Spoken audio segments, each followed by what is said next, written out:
Bismillah, alhamdulillah, wassalatu ala rasulillah, wala hawla wala quwata illa billah, amma ba'd. Hadirin jamaah kuliah Ramadan, bapak-bapak, ibu-ibu, adik-adik yang dirahmati Allah Subhanahu wa taala. Ini kita hari keberapa? Hari kelima ya? Berapa? Kedua ya? Ibadah Ramadan merupakan ibadah yang sebenarnya biasa saja. Karena bagi kita sudah melakukan saum ini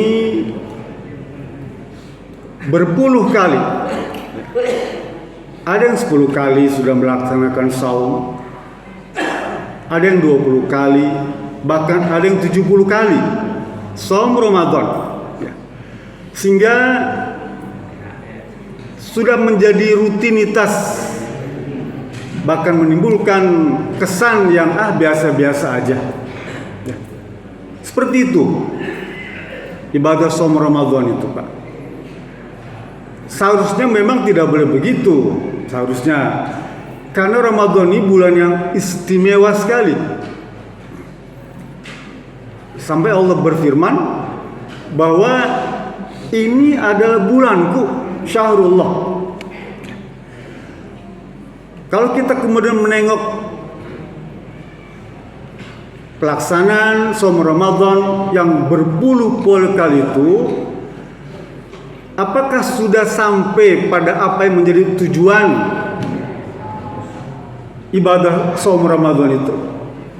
Yaitu mencapai ketakwaan. Jangan-jangan hanya sekedar menahan rasa lapar, menahan rasa haus, dan mengontrol syahwat. Apanya itu? Yang kata Rasulullah, rubba sha'imin laisa lahu min syam ilal ju' wal atas. Berapa banyak orang yang melaksanakan ibadah saum itu, dia hanya mendapatkan rasa lapar dan haus saja. Tidak memiliki implikasi bagi jasmani dan rohaninya. Padahal ibadah saum itu memiliki makna hikmah yang banyak sekali. Oleh karena itu Imam Al-Ghazali dalam kitab Ihya Ulumuddin, dia terangkan urutan-urutan ya. Yang pertama kata beliau disebut shaumul am, saum puasa yang biasa umum, seperti yang dilakukan orang cucu kita. Dia menahan rasa lapar, menahan rasa haus, dan tidak melaksanakan syahwat. Anak cucu kita bisa laksanakan. Itu kata Imam Ghazali sebagai saum tingkat pertama, S1. Kita sudah puluhan kali melaksanakan saum, apakah pengen tetap pada derajat S1 saja? Tentu tidak.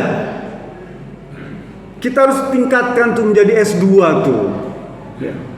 Saum al-khawas, puasa yang khusus. Apa maksudnya?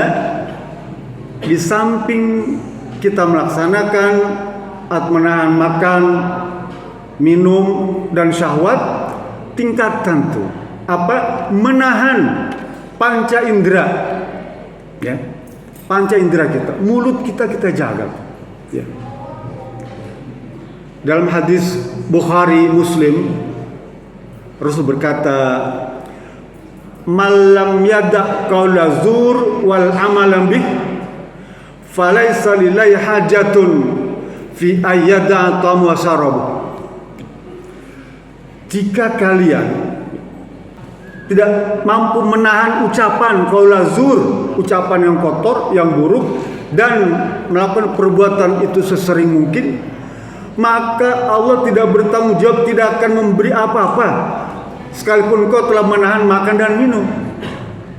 Nih, artinya apa? Panca indera. Kita harus jaga. itu saum tingkat khusus yang bisa mengendalikan mata kita dari pandangan yang tidak sehat, mengontrol pendengaran kita dari berbagai macam fitnah, mengontrol ucapan kita dari dusta dan sebagainya, menjaga tangan kita dan kaki kita. Dalam hadis Muslim, Rasul berkata, khamsatun yafturna shaim. Ada 5 perkara yang bisa menggugurkan pahala saum, pahala puasa. Kita puasa, ya, saum. Dari mulai jam 4 subuh tuh sampai jam 6. Rata-rata 12 jam atau 16 jam lah. Paling lama tuh. Tapi Rasul bilang orang itu tidak mendapatkan apa-apa, bahkan tidak mendapatkan pahala sedikit pun. Jika apa? Jika melaksanakan 5 perkara tadi. Apa di antaranya? Berdusta, ucapan, mulut, al-kazib, berdusta, wal ghibah, ngomongin orang tentang kejelekannya tuh, ya, ghibah. Yang ketiga, wan namimah, suka apa menghasut, mengadu domba gitu ya. Dia cerita di sini A, sana B, balik lagi A, B lagi begitu. Namimah dalam bahasa umum mengadu tuh, ya. Kemudian wa yaminul kazib, yang 4 apa? Janji palsu. Janji akan satu urusan tapi palsu. Sumpah palsu bisa juga seperti itu. Di pengadilan disumpah pakai Quran tuh, ya. Palsu, bohong, dusta, terang-terangan berdusta. Maka itu menghapus pahala saum. Dan yang terakhir, yang kelima, wa nadratu bisyahwah, memandang dengan gairah, passion, membuat dia terangsang tuh. Baik itu orang, dulu di zaman Nabi orang, laki-laki memandang wanita atau wanita memandang pria. Sekarang untuk membangkitkan syahwat tidak harus melihat orangnya bunggalep, tidak. Memandang video yang dikirim melalui WA saja tuh orang bisa terangsang. Membaca cerita-cerita yang parno, orang bisa terangsang. Itu yang Rasul larang. Kenapa? Karena akan menggugurkan pahala saum. Jadi 4 menggunakan lisan, 1 menggunakan mata. Tapi ulama menambah lagi dengan indera yang lain, misalnya tangan dan kaki. Tangan ini Pak, kalau kita sedang berpuasa, jaga. Jangan sampai men-share melalui sentuhan gadget itu ya. Berita-berita, informasi itu gambar yang merusak ibadah saum kita. Kadang-kadang kita lupa, saking enaknya main gadget itu Pak. Share, follower sana sini tuh, supaya diketahui oleh orang lain. Kalau kita orang yang paling dulu mendapatkan berita itu, padahal itu merupakan fitnah. Berita tentang si fulan terlibat ABCD, berita si fulan ditangkap dengan KPK misalnya, dia belum tentu bersalah. Kenapa kita langsung follow tentang kekeliruan dia? Tidak seharusnya kita memperbesar ya, tentang kekeliruan seseorang. Bukankah dia ingin ditutupi Pak? Semua orang punya aib, ya, punya aib. Dia berusaha untuk menutup aib itu, tapi oleh kita disebarkan tuh aib itu. Itu yang Rasul larang. Nah, jadi kalau kita saum panca indera juga harus saum, harus berpuasa dari perbuatan-perbuatan yang tercela. S2. Sekarang S3, tingkat yang ketiga, ya. Saum yang tingkat 3 apa? Saum khawasul khawas.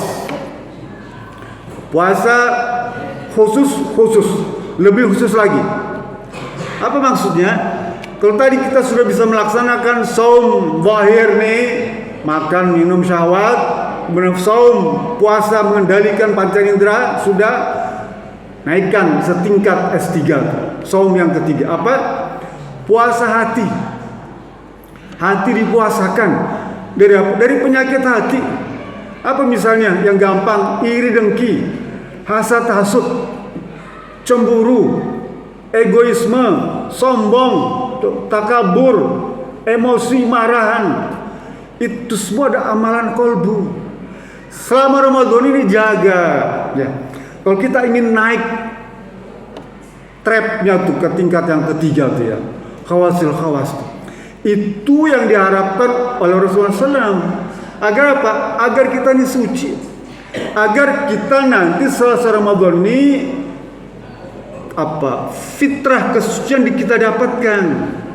Kayamin waladatuhu ummu, seperti bayi yang baru dilahirkan. Kalau kita bersihkan semua. Dan kemudian selama Ramadan ada muncul iri, kecurigaan, ya, dengki, ada kesombongan, ya, karena mendapatkan mungkin fasilitas, ada keangkuhan, ada ketakaburan pada kolbu setiap insan. Bagi mereka yang tidak bisa melaksanakan saum, khawasil khawas. Mudah-mudahan dengan informasi ini, dengan hadis yang saya bacakan tadi, memperkuat kita semua agar kita naik derajatnya, sehingga kita bisa bebas dari perkara-perkara yang bisa merusak saum kita. Semoga saja Allah Subhanahu wa taala menuntun kita dan memberikan bimbingan kepada kita agar kita mencapai derajat takwa yang menjadi tujuan utama ibadah saum Ramadan tahun 1440 Hijriah tahun ini. Itu saja. Assalamualaikum warahmatullahi wabarakatuh.